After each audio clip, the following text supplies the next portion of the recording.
Hello friends, this is Ramurthy from learn with projects. ఇవాళ నేను మ్యాథమెటిక్స్లో logarithms అనే కాన్సెప్ట్స్ గురించి చెప్తాను.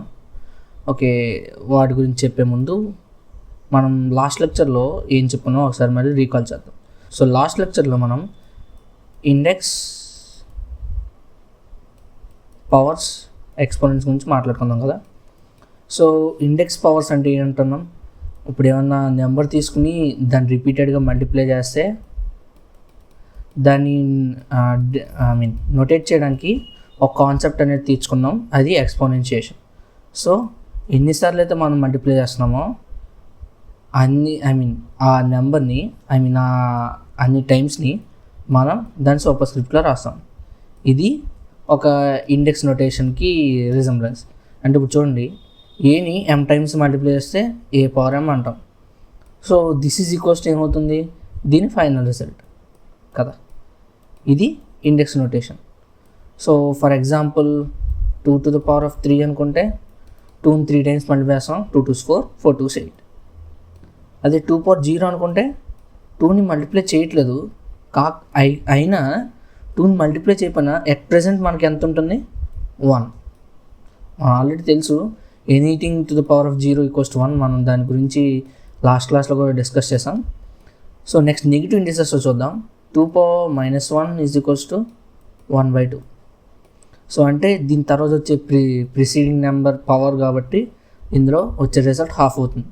ఇప్పుడు నేను బేస్ 2 తీసుకున్నాం కాబట్టి, ఒకవేళ 3 తీసుకుంటే 3 square 9, 3 power 0 1, అప్పుడు 3 power -1 థ్రైస్ తగ్గాలి, 3 టైమ్స్ తగ్గాలి. సో 1/3 ఇలా అవుతుంది. సో ఇప్పుడు నేను ఏమంటానంటే, సో ఇక్కడ ఇది కన్సిడర్ చేద్దాం. 2 power 3 of 8 అంటే ఏమైనా ఎలిమెంట్ తీసుకున్నాను. ఇప్పుడు నేను చిన్న బాడీ తీసుకున్నాను, అది పెరుగుతుంది అనమాట. దానికి ఒక గ్రోత్ రేట్ ఉంది. ఇంత టైంలో ఇంత ఎదుగుతుంది, లైక్ ప్లాంట్ అనుకోండి. సో ఇది 3 years తర్వాత చూస్తే 8 meters ఎదుగుతుంది అనుకోండి. 3 yearsకి 8 meters ఎదిగింది అంటే దాని గ్రోత్ రేట్ ట్వైస్ ఉన్నప్పుడు, అంటే ప్రతి ఇయర్కి దానికి అప్పుడున్న హైట్కి డబల్ అవుతుంది. సో దాని డబలింగ్ కాబట్టి 2 power 3 అనేది ఇక్కడ 8. సో ఇప్పుడు దీన్ని మనం ఎలా స్పెల్ చేయొచ్చు అంటే, గ్రోత్ రేట్ 2 ఉంది, ఆ గ్రోత్ రేట్తో 3 years వర్క్ చేస్తే ఆ గ్రోత్ రేట్, సో నాకు ఫైనల్గా ఇంత వచ్చింది. 3 years అయ్యేపటికి ఇది నా రిజల్ట్. ఒకవేళ 2 power 6 తీసుకుంటే 64, అంటే 6 years తర్వాత నాకు వచ్చే రిజల్ట్ 64 అదనమాట. సో అదే ఎట్ ప్రెజెంట్ తీసుకున్నాం అనుకోండి, నేను ఇంకా ఏ వర్క్ చేయలేదు. సో నాకు ఎంత ఉంటుంది? 100% ఉంటుంది. అంటే ఎంత ఉంది అంత, అంటే 1. ఒక 1 year బ్యాక్ వెళ్ళాను, అప్పుడు ఎంత ఉండాలి? దీనికి ఆల్రెడీ ఎంత డబులింగ్ కదా, దీని గ్రోత్ రేట్ డబుల్ అవుతుంది. సో 1 year బ్యాక్ వెళ్తే ఏమవుతుంది? హాఫ్ అవుతుంది. సో అలాగా మనం ఇండెక్స్ డినోట్ చేస్తాం. సో నెక్స్ట్ లాగరిథమ్స్ అనేవి ఇక్కడి నుంచి అరైజ్ అవుతాయి. సో ఇప్పుడు నేను లాగరిథమ్స్ని ఎలా డినోట్ చేస్తానంటే, log to the base 2 of 8 is equals to 3 అంటాం.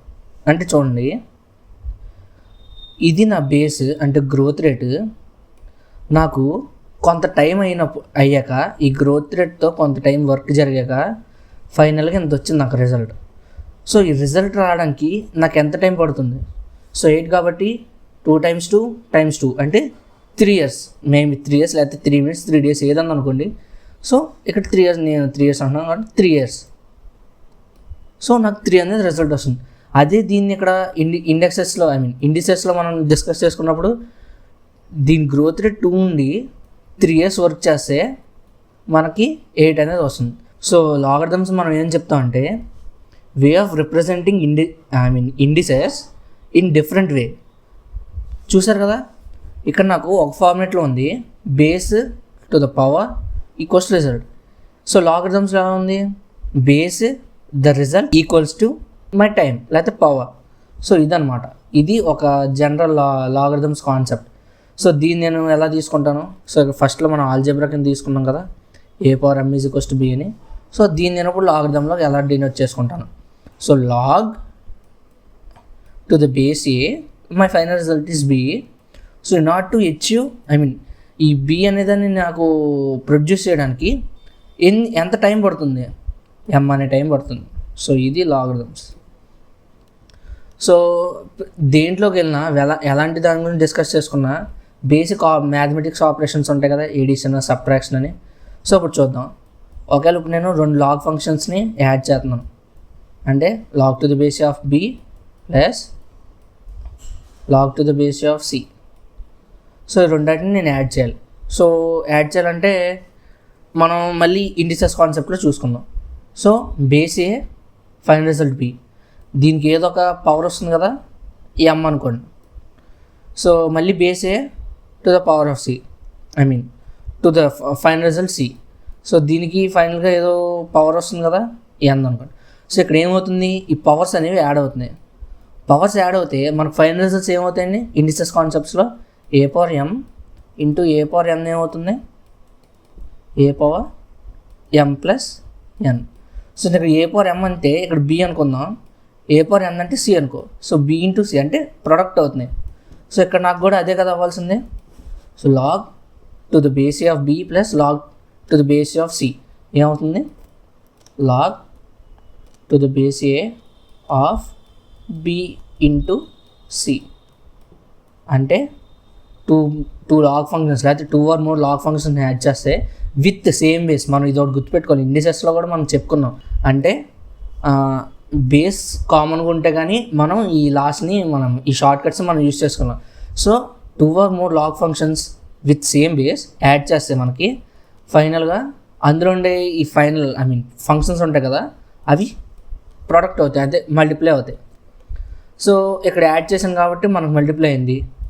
వాట్ ఇఫ్ మనం లాగ్ ఫంక్షన్స్ని సబ్ట్రాక్ట్ చేస్తే, log to the base A of C. So same అదే తీసుకోండి. సో ఇది బేసు, ఇది ఫైనల్ రిజల్ట్ కాబట్టి దీనికి ఒక పవర్ వస్తుంది. ఇది బేసు, ఇది ఫైనల్ రిజల్ట్ కాబట్టి మనకి ఇక్కడ పవర్ వస్తుంది. సో ఇక్కడ ఏమవుతుంది, పవర్స్ సబ్ట్రాక్ట్ అవుతుంది. పవర్ సబ్ట్రాక్ట్ అవుతుంది అంటే మళ్ళీ కాన్సెప్ట్ గుర్తు తెచ్చుకొని, A power M divided by A power N is equals to A power M minus N కదా.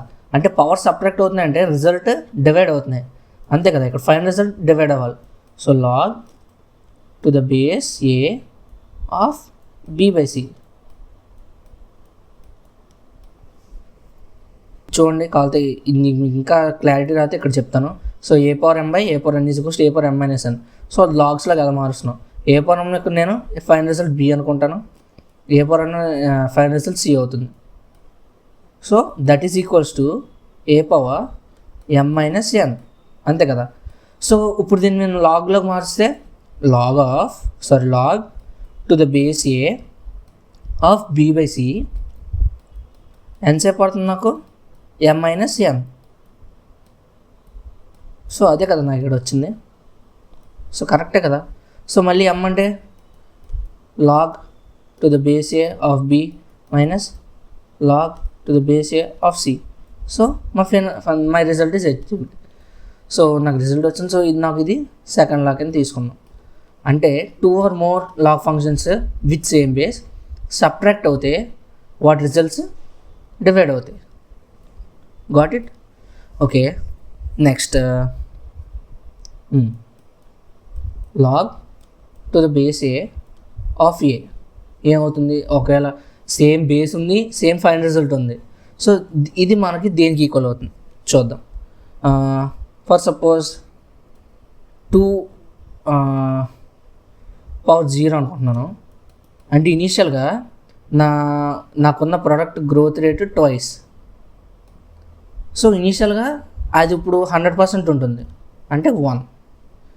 ఒక 1 year అయింది అనుకోండి, దాని గ్రోత్ రేట్ 2 కాబట్టి ఫైనల్ రిజల్ట్కి డబుల్ అవుతుంది, అంటే 1 into 2 2x. సో అంటే 1 yearకి 2 అవుతుంది. అంటే ఇక్కడ ఏమవుతుంది, base my result are same. Okay, ఇలా కాదు, ఇంకో ఎగ్జాంపుల్ తీసుకున్నాం. Anything to the power of 0 ఏమవుతుంది, 1 అవుతుంది. ఆల్రెడీ మనం లాస్ట్ లెక్చర్లో ఎలా వచ్చిందో కూడా డెరైవ్ చేసాం. సో ఇప్పుడు నేను దీని గ్రోత్ రేట్ ఏ, 1 year తర్వాత ఏమవుతుంది, ఈ రిజల్ట్కి టైమ్స్ ఏ అంటే ఏ అవుతుంది. అంటే ఎనీథింగ్ సేమ్ బేస్ అదే రిజల్ట్ అవుతుందంటే మనకి ఎంత టైం పడుతుంది, 1 year పడుతుంది. అదే log A log to the base A of A is equals to 1. So ఇది మనకి తెలుసు, ఎనీథింగ్ బేస్ అందులో ఉండే ఫంక్షన్ ఈక్వల్ ఉంటే 1 అవుతుంది. సో మీకు డౌట్స్ ఉంటే ఇక్కడ క్లారిఫై అయిపోతాయి. సో నెక్స్ట్ మనకి ఎడిషన్లోనే log to the base A of B plus log to the base A of B ఇలా రెండు ఫంక్షన్స్ సేమ్ ఉన్నాయి. ఈ రెండు యాడ్ చేసాం అనుకోండి ఏమవుతుంది, సో రెండు సేమ్ కాబట్టి చూడండి 1 + 1 ఏమవుతుంది, 2 × 1 కదా, అదే 1 × 2. సో సేమ్ అలాగే సేమ్ ఫంక్షన్ రెండు సార్లు యాడ్ అవుతుంది అంటే 2 times log base A of B. కానీ మనకి ఫస్ట్ షార్ట్ కట్ చూసారు కదా, రెండు లాగ్ ఫంక్షన్స్ యాడ్ అవుతాయి, వాటిలో ఉండే ప్రొడక్ట్స్ వాటిలో ఉండే రిజల్ట్స్ ప్రొడక్ట్ అవుతాయి, మల్టిప్లై అవుతాయి. సో అదే ఇక్కడ కాన్సెప్ట్ తీసుకుంటే log to the base A of B into B. B into B అంటే b² అంటే b⁴2 అంతే కదా. సో రెండు ఈక్వల్ అవుతాయి. అంటే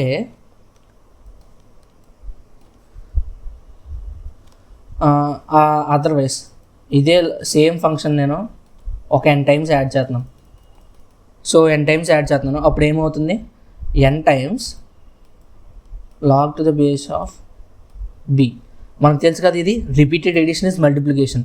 సో ఎన్నిసార్లు యాడ్ అవుతుందో అంత వాల్యూ ఇంటూ ఏది యాడ్ అవుతుందో ఆ నెంబర్. సో ఇది ఈ ఫంక్షన్ n times రిపీటెడ్గా యాడ్ అవుతుంది కాబట్టి n × log base A of B. So మళ్ళీ ఇక్కడ addition 2 or more log functions add అవుతున్నాయంటే వాటిలో ఉండే రిజల్ట్స్ మల్టిప్లై అవ్వాలి. సో అన్నీ సేమ్ కదా. So log to the base A of B into B అలా n times. So repeated multiplication మనం దేంట్లోకి మారుస్తున్నాం, ఎక్స్పోనెన్షియేషన్ కదా. So same log to the base A of b⁴n. So ఇక్కడ దేనికి ఈక్వల్ అవుతుంది, n × log to the base A of B. So ఇది. So చిన్న ఎగ్జాంపుల్ చేద్దాం. ఇక్కడ నేను లాగ్ బేస్ 2 ఆఫ్ 8 అనుకుంటున్నాను. సో లాగ్ బేస్ 2 ఆఫ్ 8 ఏమవుతుంది, 3 అవుతుంది. సో డైరెక్ట్గా ఇలా కాకుండా ఇప్పుడు మనం డెరైవ్ చేసుకున్న లాస్ట్ యూజ్ చేద్దాం. సో లాగ్ బేస్ 2 ఆఫ్ 8 మనం ఎన్నిసార్లు రాయొచ్చు, 2 times 2 times 2 అంటే 3 times. So log to the base 2 of 2⁴3 కదా. సో ఇప్పుడు ఇలా వాడతాం, anything to the power of result అది యాడ్ అవుతుంది ఫ్రంట్కి. అప్పుడు 3 times లాగ్ బేస్ 2 ఆఫ్ 2. మళ్ళీ ఇంకోలా ఉంది మనకి, log base A of A ఏమవుతుంది, 1 అవుతుంది. సో 3 × 1 3. సో సేమ్ రిజల్ట్ వచ్చేయింది కదా. సో ఇది మనం ఈ లాస్ట్ యూస్ చేసుకుంటే మనం ఎంత ఈజీగా చేయొచ్చు, లేకపోతే ఎంత డీటెయిల్గా అర్థమవుతుంది అనేది మనం ఇక్కడ చూడొచ్చు. సో నెక్స్ట్ చేంజ్ ఆఫ్ బేస్ని ఎలా చేంజ్ చేయాలి అంటే ఎలా ఆల్టర్నేట్ చేయాలి అంటే log base A of B, దీనికి బేస్ని నేను ఇక్కడ వచ్చే ప్రోడక్ట్ మన ఫైనల్ రిజల్ట్ని వాటి మధ్య రిలేషన్ ఎలా ఉంటుంది, సో నేను ఇలా మార్చాలనుకుంటున్నాను. సో ఈ రెండింటి మధ్య రిలేషన్ ఏంటి, సో ఎలా ఫైండ్ వచ్చేయాలి. ఇనీషియల్గా మనం a⁴t = b అనుకుందాం, ఓకేనా. సో a⁴t = b అనుకుంటే నేను ఇప్పుడు దీనికి లాగ్ ఫంక్షన్ యాడ్ చేస్తున్నాను with base c. Log base c of a⁴t = log base c of b, ఓకేనా. సో ఇక్కడ ఈ కాన్సెప్ట్ వాడండి, మళ్ళీ ఈ కాన్సెప్ట్ వాడితే t × log base c of a = log base c of b.